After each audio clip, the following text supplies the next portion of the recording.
শ্রী গর্গ সংহিতা গোলক খণ্ডম 14 অধ্যায়। গর্গ বলিলেন, এই প্রকার অনুত্তম দিব্য শ্রীকৃষ্ণ চরিত কীর্তিত হইল। যে ব্যক্তি ভক্তিপূর্বক ইহা শ্রবণ করে সে নিঃসংশয়ে কৃতার্থ হয়। শৌনক কহিলেন, হে মুনি, শুভ কৃষ্ণচরিত সুধাকণ্ড হইত পরম মিষ্ট। শুভ কৃষ্ণচরিত সুধাকণ্ড হইত পরম মিষ্ট। আপনার সম্মুখে তাহা শুনিয়া আমরা সকলেই কৃতার্থ হইলাম। হে তপোধন, অনন্তর শান্তাত্মা শ্রীকৃষ্ণ ভক্ত সুধীসত্তম বহুলাস্য মুনিকে আর কি জিজ্ঞাসা করিয়াছিলেন তাহা আমাকে বলুন। গর্গ বলিলেন, অনন্ত প্রেম বিহব্বল হৃষ্ট ধর্মাত্মা মথিলেন্দ্র পরিপূর্ণতম কৃষ্ণকে স্মরণ করিয়া নারদকে বলিতে লাগলেন। বহুলাস্য বলিলেন, আমি ধন্য কৃতকৃত্য হইলাম। ভবাদৃশ ভুরি কর্মা ভগবত ভক্তের সঙ্গ ভূতলে অত্যন্ত দুর্লভ। অদ্ভুত ভালক সাক্ষাৎ ভক্ত বৎসল শ্রীকৃষ্ণ তারপর কি করিলেন? হে মুনে, সেই বিচিত্র চরিত্র আমার নিকট কীর্তন করুন। নারদ বলিলেন, হে রাজন, আপনি উত্তম প্রশ্ন করিয়াছিলেন। আপনিও কৃষ্ণে কামনা, সুতরাং ভবাদৃশ সাধকের সঙ্গ সর্বত্র কৌশল বিস্তার করিয়া থাকে। একদা নন্দপত্রী যশোদা কৃষ্ণের জন্ম নক্ষত্রে গোপ গোপীগণকে আহ্বান করিয়া দ্বিজগণ দ্বারা তাহার মঙ্গল কার্য করাইলেন। তিনি রক্তবসন পরিধায়ী সুবর্ণ অলঙ্কারে অলঙ্কৃত দেহ, নীলোৎপল নয়ন, শ্যাম সুন্দর সিংহ নখরাবৃত প্রদীপ্ত চন্দ্রহারধারী বালককে কোলে লইয়া দেবগণকে প্রণাম এবং দ্বিজগণকে উত্তম ধন দান করিলেন। তিনি তনয়কে দোলায় স্থাপন করত। সেই মঙ্গল দিনে সমাগতা গোপীগণের প্রত্যেকের পূজা করিতেছিলেন। নন্দালয়ের সেই আনন্দ গৃহে অনেক গোপ গোপীর সমাগম হইয়াছিল। এই জন্য যশোদা মনোহর রোদনকারী কৃষ্ণের রোদনধ্বনি শুনিতে পাইলেন না।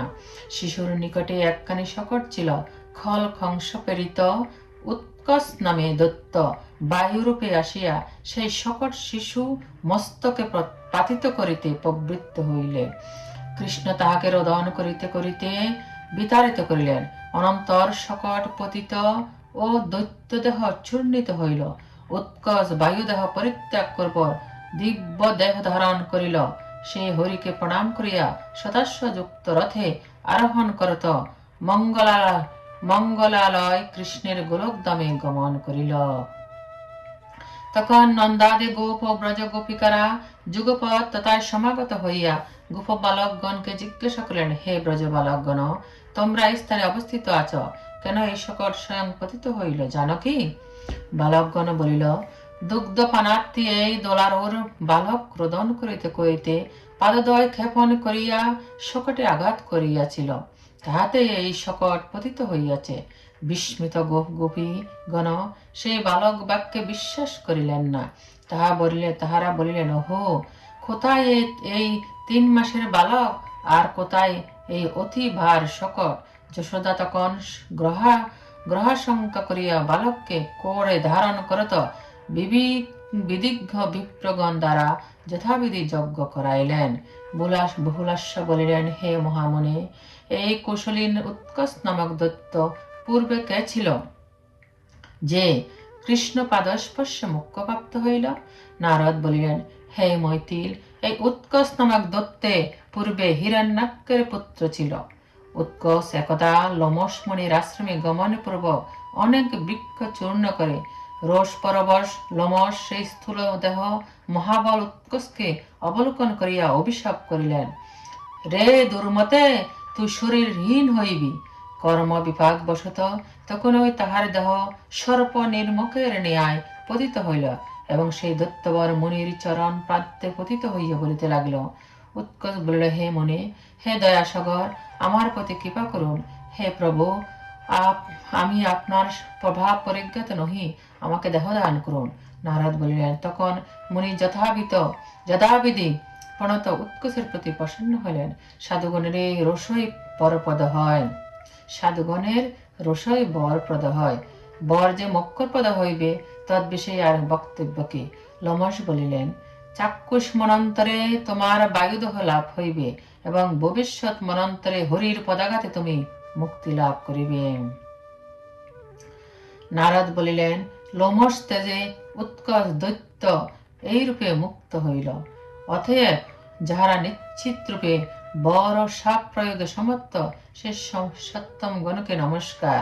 হে নৃপ, অতঃপর একদা বালক কৃষ্ণ নন্দপত্নী যশোদার করে ক্রীড়া করিতেছিলেন, কিন্তু তিনি তাহাকে তুলিতে গিয়া গিরিবৎ ভার বোধে বহিতে পারিলেন না। অহো, এই বালক কেন পর্বত তুল্য ভারী হইল? যশোদা এই বলিয়া বিস্মিত হৃদয়ে তাহাকে তৎক্ষণাৎ ক্ষিতিতলে রাখিয়া দিলেন, কিন্তু এই বৃত্তান্ত কাহাকেও বলিলেন না। তখন কংস প্রেরিত মহাবল দৈত্য তৃণাভক্ত কিরারত সেই সুন্দর বালককে গ্রহণ করিল। তৎকালে গোকুলে ঘোর রবে একটা ঘূর্ণি বায়ু অতীত হইল, তাহাতে ধূলিজাল উৎক্ষিপ্ত হইয়া সর্বদিক অন্ধকার করিয়া ফেলিল এবং ঘটিকাদয় যাবৎ সেই ধূলি সমূহ সমস্ত লোকের চক্ষু আবৃত্ত করিয়া রাখিল। তখন যশোদা তনয়কে গৃহাঙ্গনে দেখিতে না পাইয়া মোহিত হইলেন। তিনি ক্রন্দন করিতে করিতে গৃহচূড়ায় ঘোর দর্শন অমঙ্গল সকল অবলোকন করিতে লাগিলেন, অথচ শিশুকে দেখিলেন না। তখন মুচ্ছিতা ও ভূপাতিতা হইয়া মৃত বর্ষা গাভীর ন্যায় গভীর আর্তনাদে রোদন করিতে লাগিলেন। তৎকালে প্রেম স্নেহ সমাকুল রোদন পরায়ণা অশ্রুমুখী অন্যান্য গোপীগণ নন্দনকে ইতস্তত অন্বেষণ করিতে লাগিলেন। তৃণাবত্ত তখন শিশুকে স্কন্দ করিয়া লক্ষ যোজন ঊর্ধ্বে আকাশে উঠিয়াছে, কিন্তু কৃষ্ণকে সুমরিবৎ ভার বোধে সে পীড়িত হইয়া পড়িয়াছে। অনন্তর দৈত্য তাহাকে ভূপাতিত করিতে উদ্যত হইল। পরিপূর্ণতময় স্বয়ং কৃষ্ণ তদীয় গলদেশ গ্রহণ করিলেন। দৈত্য ছাড় ছাড় বলিতে লাগিল, কিন্তু অদ্ভুত বালক বেশী কৃষ্ণ ধীররূপে গল পীড়নে তাহাকে বিগত প্রাণ করিলেন। বিদ্যুতের ন্যায় দৈত্য দেহ নির্গত একটা তেজ সেই ঘনশ্যাম সুন্দর দেহে লীন হইয়া গেল। দৈত্য শিশুসহ আকাশ হইতে শিলাতলে পতিত হইল। সেই দৈত্য দেহ বিশীর্ণ হইল, তাহার পতন শব্দে দিক সকল নিনাদিত ও ভূমণ্ডল কম্পিত হইল। অনন্তর গোপীগণ দেখিলেন বালক তাহার পৃষ্ঠদেশে চুপ করিয়া বসিয়া আছে।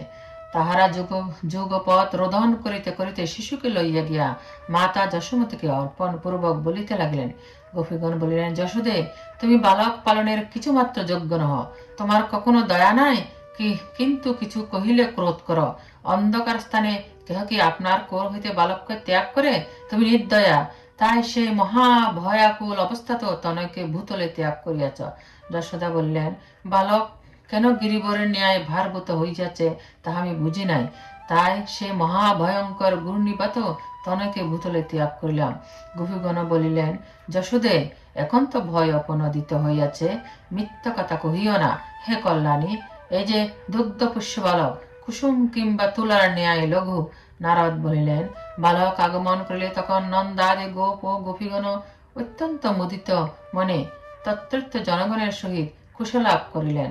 যশোদা বালককে বস্ত্র করিয়া বক্ষে লইয়া স্তন্যদান ও মুহুমুহ তদীয় মস্তক ঘ্রাণ করিলেন এবং মোহিত হইয়া রোহিণীকে বলিতে লাগিলেন। যশোদা বলিলেন, আমার অনেক পুত্র নাই, দৈব একটি মাত্র দিয়াছেন, তাহারও ক্ষণে ক্ষণে বহু বিঘ্ন উপস্থিত হইতেছে, অর্ধ মৃত্যু মুখ হইতে মুক্ত হইয়াছে। অতঃপর ভবিষ্যতেই বা কি আছে, কি করিব, কোথায় যাইব, অতঃপর কোথায় গিয়া বাস করিব? ধন, দেহ, গেহ, সুন্দর রাজমন্দির, বিবিধ রত্ন এসব দূরের কথা, প্রধানত আমার নবকুমার কৌশলে হোক। যখন এই বালক বিঘ্ন হইতে উত্তীর্ণ হবে, তখন আমি হরির অর্চনা শত শত দেবালয় প্রতিষ্ঠা করিয়া অভিস্ফীত দান করিব। হে প্রিয়ে, অন্ধের ষষ্ঠীর ন্যায় একটি মাত্র শিশু আমার সর্বশক্যের খনি। হে রোহিণী, এই বালক লইয়া আমি কোন ভয় শূন্য দেশে গমন করিব? নারদ বলিলেন, তখনই বহু বিদ্বান বিপ্র নন্দ মন্দিরে সমাগত হইলেন। নন্দ যশোদার সহিত আসনাদি দানে তাহাদিগকে পূজা করিলেন। ব্রাহ্মণগণে বলিলেন, হে নন্দ, হে ব্রজেশ্বরী যশোদে, সুখ করিয়া না, আমরা শিশুকে রক্ষা করব, এই বালক চিরজীবী হইবে। নারদ বলিলেন, দ্বিজবর্গণে এইরূপ বলিয়া কুশাগ্র ও নবপল্লব দ্বারা পবিত্র কুম্ভ জলে ঋক, যদু ও মা শাম সম্ভব স্তব নির্বহে উত্তম সুস্থ এবং যথাবিধি অগ্নি পূজা পূর্বক যজ্ঞানুষ্ঠান করিয়া শিশু রক্ষা বিধান করিলেন। ব্রাহ্মণগণ বলিলেন, দামোদর পাদদয় ও বিষ্টর জবা জানোদয় রক্ষা করুন। দামোদর পাদদয় ও বিষ্টস্রবা জানোদয় রক্ষা করুন। হরি অরু এবং স্বয়ং পরিপূর্ণতম নাভি রক্ষা করুন। রাধাপতি তোমার কোটি, পিতবসা উদর, পদ্মনাভ হৃদয়, গোবর্ধন ধার ভুজদয়, মথুরানাথ মুখ এবং দ্বারকেশী রক্ষা করুন। অসুর ধ্বংসী তোমার পৃষ্ঠ এবং স্বয়ং ভগবান সর্বাবয়ব রক্ষা করুন। যে মানব এই শ্লোক অস্ত্রয়স্তমময় স্তোত্র সতত পাঠ করে তাহার মহাসখ্য হয়, পুত্রকে তাহার ভয় থাকে না। নারদ বলিলেন, নন্দ তাহাদিগকে লক্ষ গৌ, 10 লক্ষ সুবর্ণ, সহস্র নবরত্ন এবং লক্ষ বসন দান করিলেন। অনন্ত বিপ্রবরগণ গমন করিলে তিনি গোপগণকে নিমন্ত্রণ করত মনোহর বসন ভূষণ দ্বারা পূজা করিয়া ভোজন করাইলেন। ভুলাস্য বলিলেন, তৃণাবত্যকে এবং পূর্বজন্ম এমন কি সুকৃতকারী ছিল যে পরিপূর্ণতম সাক্ষাৎ শ্রীকৃষ্ণের লীন হইয়া গেল। নারদ বলিলেন, পাণ্ডু দেশে হরিভক্ত, ধর্মনিষ্ঠ এবং যজ্ঞদানে তৎপর সহস্রাক্ষ নামে প্রতাপবান এক রাজা ছিলেন। তিনি লতা বৃত্র পরিবৃত নর্মদার দিব্যতটে সহস্র রমণীর সহিত রমমান হইয়া বিচরণ করিতেন। একদা দুর্বাসা মুনি তথায় আগমন করিলে তিনি প্রণাম করিলেন না। তখন মুনি শাপ দিলেন, রে দুর্মতি, তুই রাক্ষস হইবি।